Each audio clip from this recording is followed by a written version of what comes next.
Hello everyone! This is a long time coming. Really, really long time coming. This shall be the final glimpse into this sketchbook, which is fully packed, as you can see. Kind of bursting at the brim, actually. I don't usually... Yeah, there's reasons for that. But anyways, I am actually pretty glad with how this turned out in the end. Which is something I can't say for a lot of my other sketchbooks in the past, unfortunately. But this one I feel pretty confident about, and I like the direction it went with my art. There's also some reasons for that. Maybe some fixation character stuff going on, but that's okay. But yeah, I started this, those of you who saw the last update on this, it was for last year, 2023. As you can see in here, it started like near the end of 2023 during December. So that's where we left off, and I went through all the art that I made during that time. We ended with like the amazing digital circus things, these ones, the Kinger, Zubul, and Jax. And then this is where I took it from there. So this is 2024. This was in June. Oh, you can't see it. No, that's not what I wanted to do. Okay, that was a misfire and a half. And I'm talking very quickly because I want to get through this quickly because I don't know when my parents are coming back and they might interrupt my recording, and I'm scared about that. Because this is my last opportunity to record this video before the year 2024 ends. Anxiety. So here's the the date. June of this year is when I continued the Amazing Digital Circus fan art. I drew Kinger here in this this pen that I received as a gift. It's supposed to be erasable, and so I was testing it out. I don't like this art, but it's okay. I drew Kinger saying, "Pomni, hang on! Don't you see the audience? You can't go off screen just yet!" And then there's Pomni over here on this other page, being held against her will, staring off into this camera at the audience. She's trapped in a prison of her paper. Yeah. Okay, and then it was supposed to be a continuation of this page, kinda. And it's like, oh, don't go off screen. Pose for the picture! And then I was gonna turn them into this paper art that I already showed. So here's the Kinger one. No, Kane! Have I been saying Kinger instead of Kane? Wait. I've made a fool out of myself. I'm forgetting the order of their names. Oh no. So this is Kane, the ringmaster. I sure hope I wasn't saying Kinger like a doofus before. But anyways, no time to think about that. We need to bulldoze through this without me stuttering. So I was listening to the KDA pop star video. I think it's the same people who made Arcane League of Legends, isn't it? Or the studio, at least. The art style is very similar to Arcane. But anyways, I was trying to doodle some of those characters because I wanted to get better at drawing angular faces, making their chins kind of pointed and figuring out how the art style works. I am not good at that. Really not good at it. So I kind of gave up on that page and just kept going. This is Beelzebub. Yeah. Her name's I'm very, I don't know names anymore. From Hell of a Boss. Yes, Hell of a Boss. I didn't get to draw her full body. I think I did this initially because I was thinking to myself, I'd like to animate her hair. I've seen the rough animations that people posted behind the scenes working on Hell of a Boss. Some of them were about animating Queen Bee's hair, and I thought it looked really cool, like how they did the effects for it, but obviously I wasn't feeling motivated to actually animate it, and I wanted to draw it instead to get that impulse out of my head, and then I gave up because it just wasn't working. And then there's Holy Heart, who's one of my very old My Little Pony changeling OCs.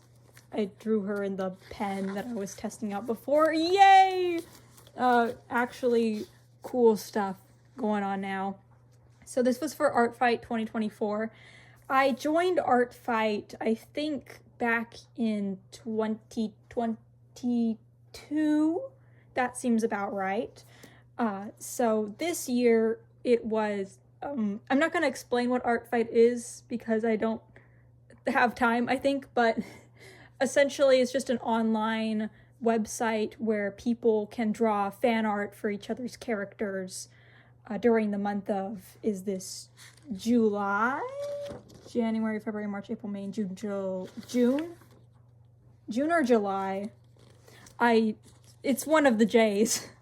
So I wanted to document the art that I drew of other people's characters. I made sure to credit whose character this belongs to, and then I put the specifics on, like, I drew these on Procreate on my iPad, so I was able to put, like, how much time I spent drawing it according to Procreate. And yeah, these are some of my arts that I drew for people. I don't believe I included any of the people who said they wouldn't want their characters featured anywhere. So these are just the people who were okay with that, I think, hopefully.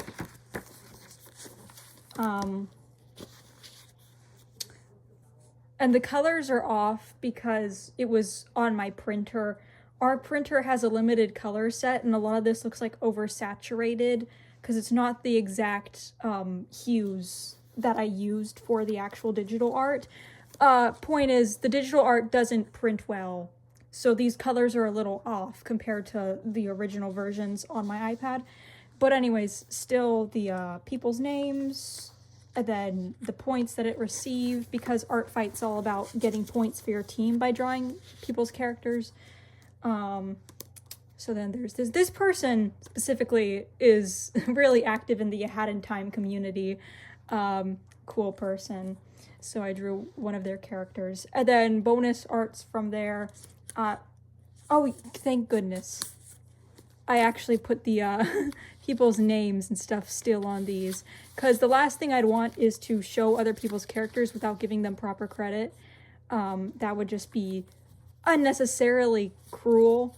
So here's all their usernames. Yeah, I was just inspired to draw their characters because it's nice designs, and I like giving art to people. Supporting one another and uplifting one another is very important in this otherwise pretty isolating job, being an artist. I don't know. Anyways, here is my Has Been Hotel original character. I made him like in 2023 probably, but yeah, I didn't actually do any brainstorming about his story or anything, so I was trying to come up with some notes about hi Bill. I was trying to come up with some notes about him. He kind of has traumatic backstory because we love OCs with trauma, and there was going to be this gazelle looking deer demon who was his friend. I don't know, there's not really much of a story. It's just a cool looking alligator crocodile guy. And then the Book of Bill got released. Alex Hirsch, creator of Gravity Falls, blessed everyone with the Book of Bill. I wasn't really into the Gravity Falls fandom when it originally happened, but I know that like some of my friends were really into it, and I watched the series like 3 years ago officially. So I got caught up with Gravity Falls, and then I bought the Book of Bill primarily because it was the talk of the town, but also because the art in the book just looked super fun. It looked like Geronimo Stilton kind of book, where it's like a lot of pictures, a lot of goofy text fonts, and it just fueled that creative joy of like just playing around with making stories. And fourth wall breaking books are some of my favorites anyway, so, but anyway, I don't really know what this page is. I was just like, Bill Cipher was a Tumblr sexy man for a while, huh? can I make a Tumblr sexy man character? I think I would like that. So I tried to make a Doodle Sona alternate universe or something with myself as a Tumblr sexy man. I don't know really what I was going for. This is kind of just random. But yeah, there's that. You can read the notes if you want. I'm not gonna. Mr. Puzzles! Mr. Puzzles! I feel like I'm going insane. So, Mr. Puzzles, this looks really, really bad. The proportions and everything are, this is what happens when I first draw a character for the first time, okay? Guaranteed for a lot of artists, it's gonna take like 10 or 15 or even 20 tries before you figure out a way to translate a 3D art style into a 2D world. With Mr. Puzzle specifically, he's from SMG4 series on YouTube.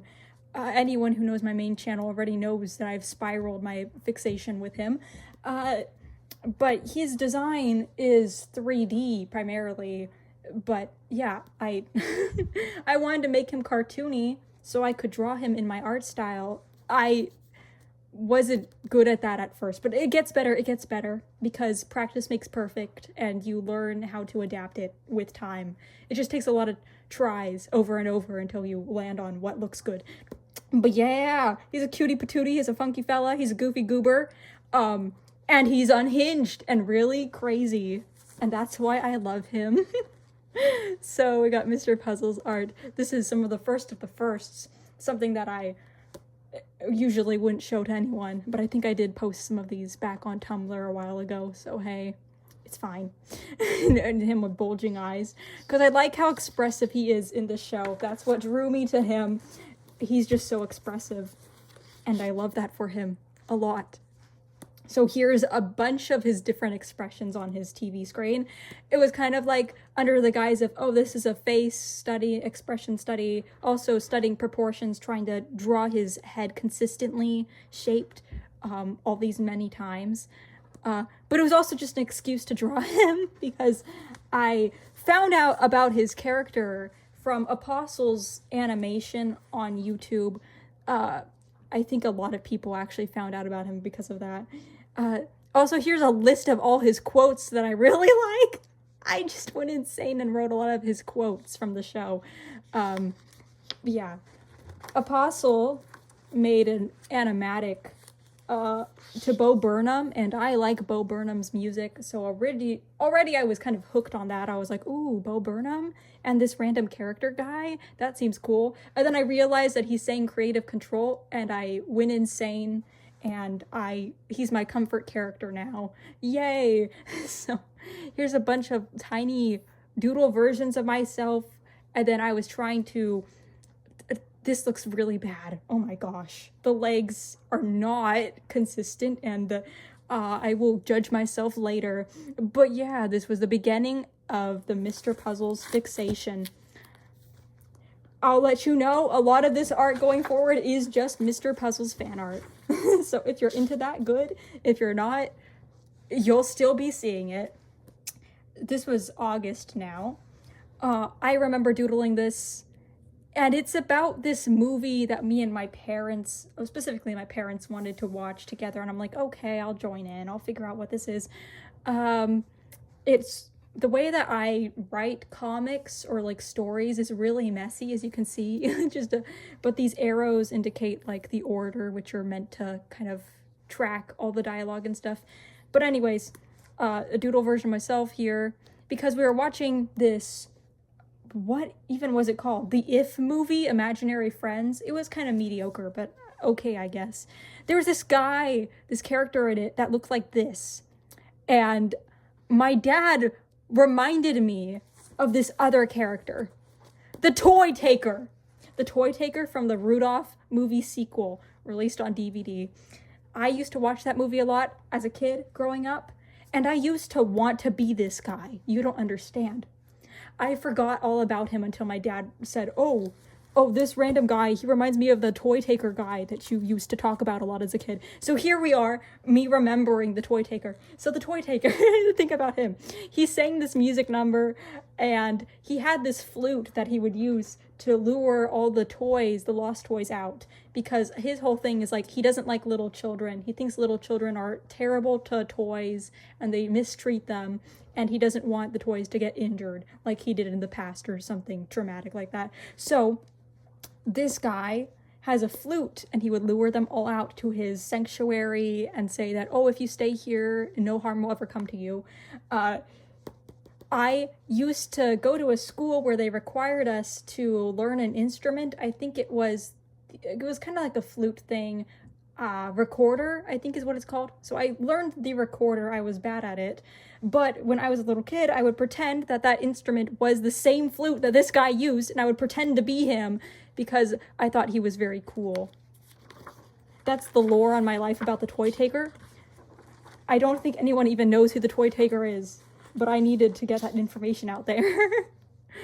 I'm so sorry. I seem so manic right now. But anyway, the more of Mr. Puzzle's art, once again, he looks really wonky. He looks so bad. It's okay. It's okay. He'll have a glow up later. He'll have a glow up. And here's Snatcher, my original comfort character. Actually, the original was Noise Master from the graphic novel Cucumber Quest. I'm stuttering my words. But the Snatcher from A Hat in Time became my primary comfort character for a long while. Lots of emotional reason behind that as well, but I'm not going to get into that. Then there's Eleonora, who's an original character of mine, Jax from The Amazing Digital Circus, and then Bill Cipher from The Book of Bill, and also Gravity Falls. This isn't really important to talk about. I was just kind of like writing to myself about how I'm someone who tries to present androgynous in my clothes. I don't like wearing dresses. I don't really... Maybe if I gave dresses more of a chance, I would like it. I have worn dresses because of formal events where I felt like I had to, or my parents were like, oh, you should wear this dress. And I'm like, okay. I try to present androgynous in some ways because I don't like drawing attention to myself, and I like wearing comfy clothes. And it might be some factors of me being aro ace. I don't know if that applies or not. It seems kind of silly to assume that it does, but maybe it does subconsciously. But anyways, yeah. I just talked about how my self-image works and stuff like that. But anyways, here's Mr. Puzzles. Mr. Puzzles, the main focus, the main star of the show here on this sketchbook right now. And then a little doodle me again. And then Canabera, who's an Animal Crossing villager of mine. And I wanted to draw her as well. Also, I'm sorry if you hear some scratching sounds going on in the background of this video. It's because I have a pet tortoise, and she's scratching at her enclosure right now because she's trying to dig in the dirt. Oh, no. No. Here is Mr. Puzzles. Wipe your memory, okay?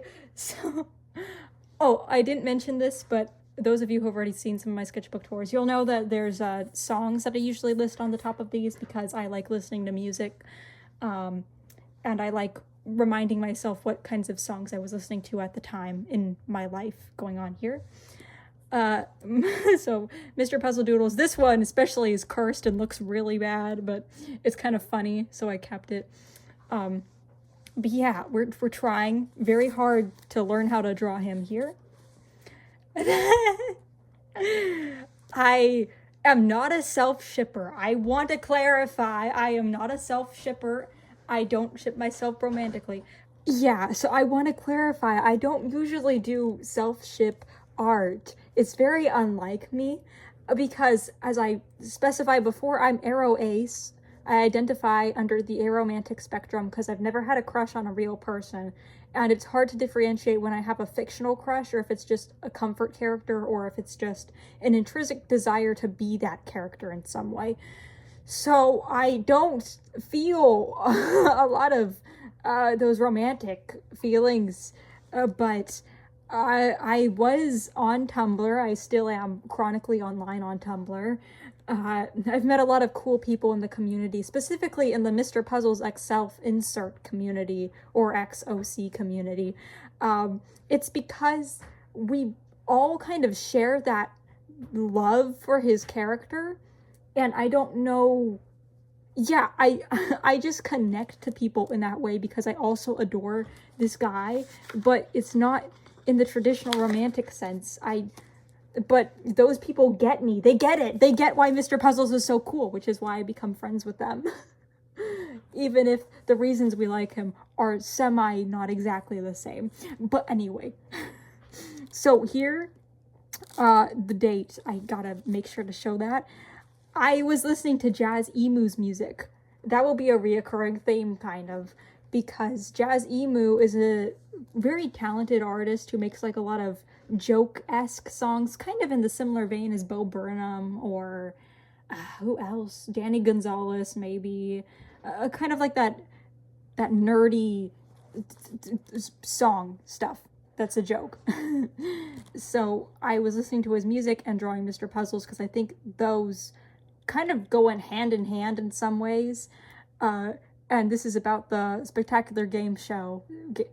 Other way around, Game Show Spectacular. SMG4 characters trapped here while he's just being his amazing self.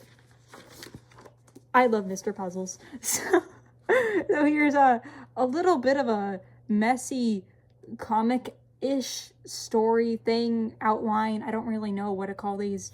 But Mr. Puzzles' backstory, spoilers, not really spoilers, but yeah, he kind of chopped off his own head and replaced it with a TV, because he's an antagonist, in case you weren't already aware. He's kind of a villain. He's kind of a little schemer, a little bit evil, if it wasn't already kind of obvious.